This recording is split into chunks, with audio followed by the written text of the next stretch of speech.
नमस्कार दोस्तों, मैं हूं सुमित कड़ेल। दोस्तों, एज यू ऑल नो कि मैं बिग बॉस का बहुत बड़ा फ़ैन हूं और मैंने हर एक सीज़न बहुत ही करीब से इसको देखा है। ये सीज़न मैंने मिड सीज़न देखना छोड़ दिया था।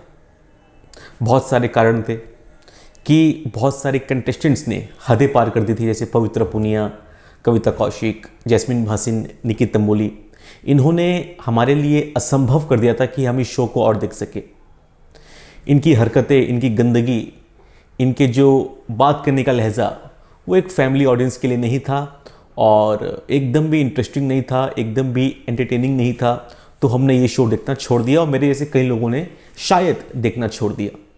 बिग बॉस को मालूम था कि ये सीज़न फ्लॉप हो चुका है, तो इन्होंने बहुत सारी हरकतें ऐसी की जिससे शो की फॉर्मेट की ऐसी तैसी हो गई। दोस्तों, बिग बॉस लोग इसलिए देखते हैं क्योंकि इसका फॉर्मेट बड़ा ही इंटरेस्टिंग होता है। 90 दिन का शो, कोई बाहर नहीं जा सकता, कोई अंदर नहीं आ सकता, लिमिटेड वाइल्ड कार्ड आते हैं और 90 दिन तक नॉन स्टॉप लोग अपनी सर्वाइवल की लड़ाई लड़ते हैं। This show is all about survival और इस बार इस शो की फॉर्मेट की ऐसी तैसी हो गई। वाइल्ड कार्ड्स आए, सब फ्लॉप हुए अली गोनी के अलावा। उसके बाद और लोगों को बुलाया गया, राखी सावंत को, राहुल महाजन को, मनु पंजाबी को, ताकि इस शो को जैसे तैसे थोड़ी टीआरपी मिल सके। लेकिन कुछ भी इस शो के फेवर में नहीं गया। उल्टा ये शो बहुत ज़्यादा कंफ्यूजिंग हो गया, बहुत ज़्यादा इरिटेटिंग हो गया और इस शो का फॉर्मेट पूरा कॉम्प्रोमाइज्ड हो गया।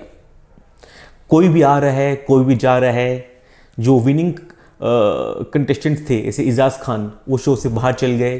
राहुल वैद्या ने इस शो को बीच में छोड़ दिया था, वापस वो आ गए। अली गोनी ने भी इस शो को छोड़ दिया था, वापस वो आ गए।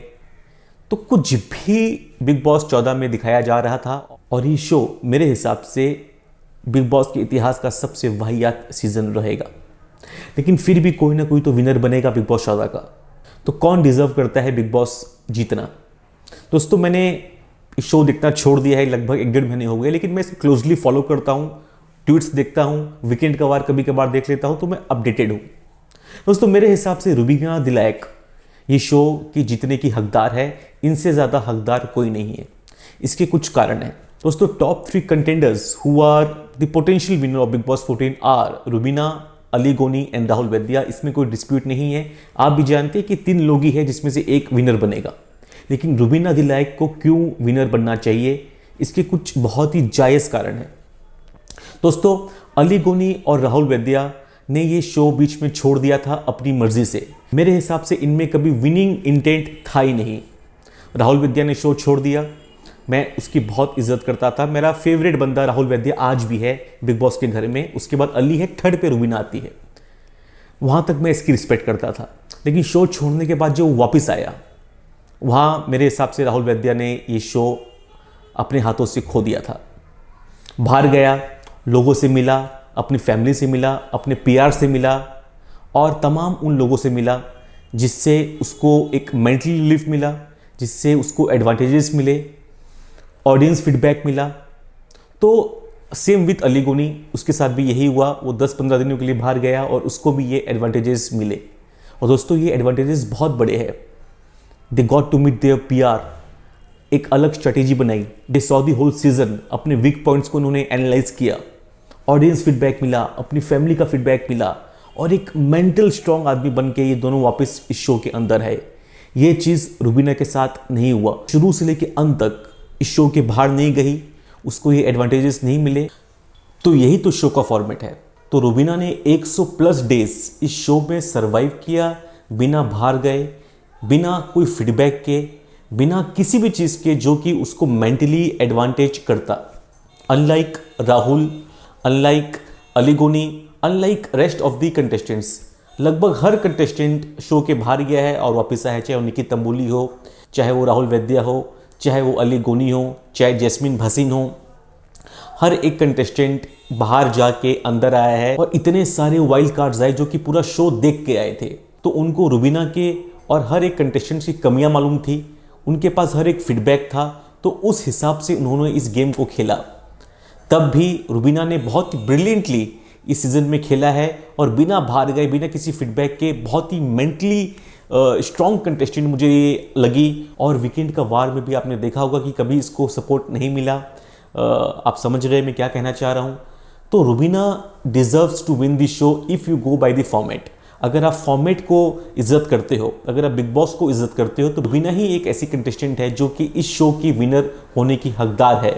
राहुल और अली बाहर जाके आ चुके हैं, वो गेम छोड़ के बाहर चले गए थे, वापस इस शो में आए, सब कुछ देख के आए, पूरा एनालाइज करके आए, अपने पीआर से मिल के आए। उनके पास जो एडवांटेज है वो ह्यूमंगस है, अनपैरेलल्ड एडवांटेज है उन दोनों के पास में, जो रुबीना के पास नहीं था। अब कुछ लोग कहेंगे कि अभिनव उनके साथ में थे तो वो एक एडवांटेज था। अभिनव एक कंटेस्टेंट थे, वो उनके हस्बैंड थे, तो ये एडवांटेज को आप कोई जो इंसान बाहर जाके वापस आया है उससे आप कंपेयर नहीं कर सकते हो। मेरा ये मानना है कि अगर अभिनव नहीं होते इस शो में तो रुबीना और अच्छे से गेम को खेल पाती, अपने रिश्ते और बना पाती और बहुत खुल के इस शो को वो खेल पाती। तो मेरे हिसाब से अभिनव का इस गेम में होना उसके लिए एक मेंटल एडवांटेज जरूर था, लेकिन और भी कई चीज़ों में उसके वजह से रुबीना की गेम खराब हुई। इजाज़ खान इस शो को जीत सकते थे, तो रुबीना और इजाज़ ही एक ऐसे लोग थे जो बाहर नहीं गए थे। अब इजाज़ भी बाहर चल गए हैं, वापस वो नहीं आने वाले हैं। तो कोई और कारण नहीं जस्टिफाई करता कि आप राहुल को और अली को ये शो जिता दो, क्योंकि they all are mentally prepared, they have seen everything. उनका पीआर भी बाहर बहुत स्ट्रॉन्ग चल रहा है।